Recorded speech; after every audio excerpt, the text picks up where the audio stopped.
പെരിയ ഇരട്ടക്കൊലക്കേസിൽ 10 പ്രതികളെ വെറുതെ വിട്ട കോടതി വിധിക്കെതിരെ അപ്പീൽ നൽകാൻ കൃപേഷിന്റെയും ശരത്ലാലിന്റെയും കുടുംബം. ശിക്ഷാവിധിക്ക് ശേഷം മേൽക്കോടതിയെ സമീപിക്കാനാണ് കുടുംബത്തിന്റെ തീരുമാനം.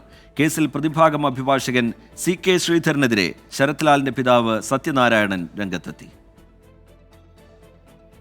കൊച്ചി CBI കോടതി കേസിൽ വിധി പറഞ്ഞതോടെയാണ് കുടുംബം നിലപാട് വ്യക്തമാക്കിയത്. ജനുവരി 3-ന് അന്തിമ വിധി വന്നതിന് ശേഷം അപ്പീൽ നൽകാനാണ് കുടുംബത്തിന്റെ തീരുമാനം. ആദ്യഘട്ടം മുതൽ കുടുംബത്തിനൊപ്പം നിന്ന അഡ്വക്കേറ്റ് CK ശ്രീധരൻ വഞ്ചിച്ചെന്നും സത്യനാരായണൻ. CK ശ്രീധരന്റെ അഭിഭാഷക ജീവിതം അധപ്പതിച്ചെന്നും നീചനെന്നും ശരത്ലാലിന്റെ പിതാവിന്റെ ആരോപണം. അയാൾ ഈ കേരളത്തിൽ വാദിച്ചതിൽ ഈ വക്കീൽ പണി എടുത്തതിന് ശേഷം ഇത്ര നീചമായ ഒരു പ്രവൃത്തി ചെയ്തൊരു വക്കീൽ, ഒരു മനുഷ്യത്വമില്ലാത്ത രീതിയിൽ നമ്മോട് കാട്ടിയ അതിനുള്ള ഒരു പ്രത്യേക ശിക്ഷയാണ് അയാൾക്ക് ഈ സമൂഹം കൊടുത്തിരിക്കുന്നത്. എന്നാൽ ആരോപണം പ്രതിഭാഗം അഭിഭാഷകനായ CK ശ്രീധരൻ തള്ളി.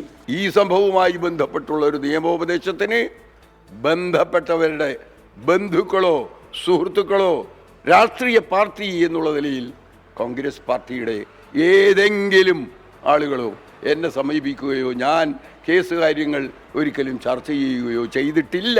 ഇതിനിടെ കേസ് നടത്തിപ്പിൽ കോൺഗ്രസിന് വീഴ്ച പറ്റിയെന്നാരോപിച്ച് KPCC മുൻ സെക്രട്ടറി ബാലകൃഷ്ണൻ പെരിയ രംഗത്തെത്തി. കോൺഗ്രസ് നേതൃത്വം ഈ കേസിനെ വേണ്ടുന്ന രീതിയിൽ ശക്തമായിട്ട് പിന്തുണച്ചിട്ടില്ല എന്ന അഭിപ്രായമാണ് എനിക്ക് അന്നും ഇന്നുള്ളത്. കാരണം ഒരു ചെറിയ കാശിന് വേണ്ടി പോലും 1000 വട്ടം പല നേതാക്കന്മാരെയും വിളിക്കേണ്ട ഗതികേട് ഈ കേസുമായി ബന്ധപ്പെട്ടിട്ടുണ്ടായിട്ടുണ്ട്.